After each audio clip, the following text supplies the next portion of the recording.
fait Air France KLM en moins d'un an, en 2014. Ce réseau a été réuni à partir de mars 2015, c'est très récent. Ce réseau est en forte concurrence avec le train, avec la voiture, avec les low cost, mais nous sommes en train de reconquérir toutes nos parts de marché en fort développement à nouveau. On dessert toutes les villes, soit directement de France, mais nous desservons aussi le hub de Charles de Gaulle vers l'international, nous desservons aussi le hub de Lyon vers toute l'Europe. Donc nous avons un maillage absolument important et sur ces 10 destinations, voilà ce que représente Air France. En ligne progressivement plus d'une vingtaine d'ATR, on a toujours cru, j'ai toujours cru à cet avion magnifique. Pourquoi? Vous l'avez dit tout à l'heure, parce que c'est un avion parfaitement adapté à ces distances courtes, qui consomme 2 fois moins de carburant qu'un jet et qui nous permet, dans ces moments difficiles économiques où on doit en permanence baisser nos coûts et baisser nos billets, le prix moyen du billet baisse continuellement depuis 2008. Nous devons trouver des outils parfaitement adaptés à ces dessertes. La différence par rapport à avant, c'est que nous adaptons nos avions, nous mettons nos avions en fonction de nos clients au bon moment, à la bonne heure, avec la bonne fréquence, que ce soit de l'ATR, du jet réacteur 70 sièges ou 100 sièges ou de l'Airbus. C'est ce qui n'était pas fait avant. C'est une réforme importante et c'est ce qui nous permet de retrouver progressivement la rentabilité, puisque nous collons cette réforme au marché, à nos clients, ils ne nous ont pas la main. Voilà, c'est ça. Voilà, ça c'est vraiment notre victoire d'avoir pu remplacer nos 72-500 par des 72-600. Nous avons des clients ici, que je remercie d'être présents, des clients importants sur cette desserte, qui attendaient avec impatience l'arrivée du 72-600.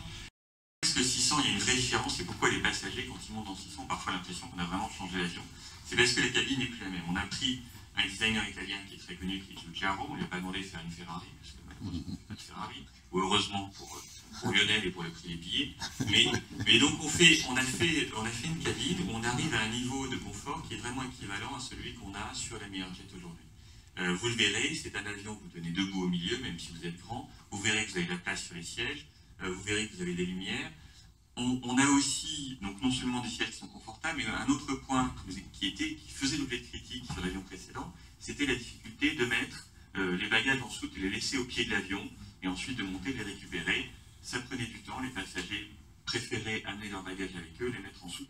Là, on a, je pense, chez ATR beaucoup en commun avec HOP, et pas mal de valeurs, justement, proximité, de relier les gens entre eux, et de le faire, j'allais dire, dans des conditions économiques qui soient les meilleures possibles, et dans le respect de l'environnement.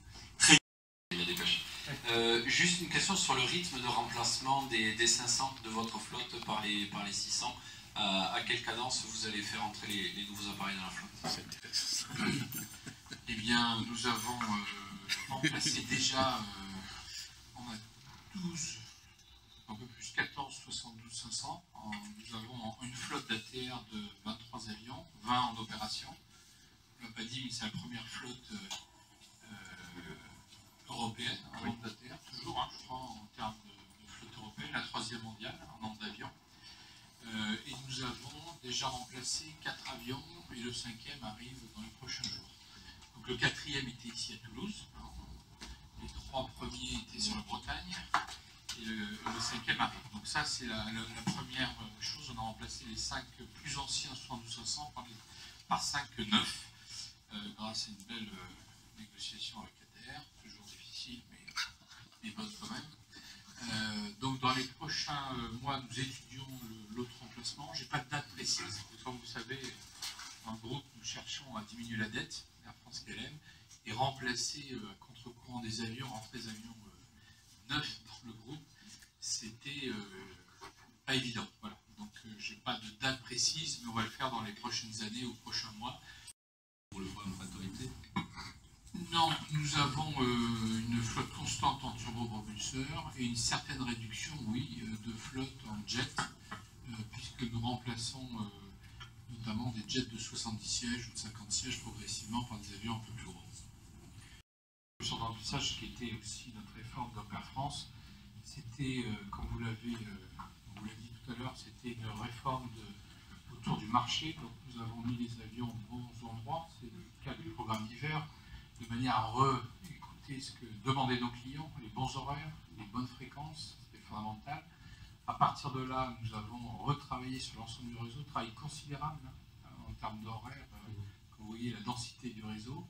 La deuxième chose, c'est que nous avons ensuite diminué ce qui ne fonctionnait pas. Maintenant, nous sommes stables, nous sommes bien stables, à part une accélération du TGV sur Paris-Strasbourg. Nous ne retouchons plus le réseau en France en termes de suppression de routes, mais plutôt en termes d'augmentation de capacité. C'est le cas de Toulouse-Marseille et de Toulouse-Nice, donc il faut signaler. Et en même temps, nous augmentons notre coefficient de remplissage. Donc notre coefficient de remplissage est en augmentation, de manière à avoir plus de clients dans nos avions, évidemment, sachant que le prix moyen du billet baisse continuellement, donc il nous faut plus de coefficient de remplissage dans nos avions.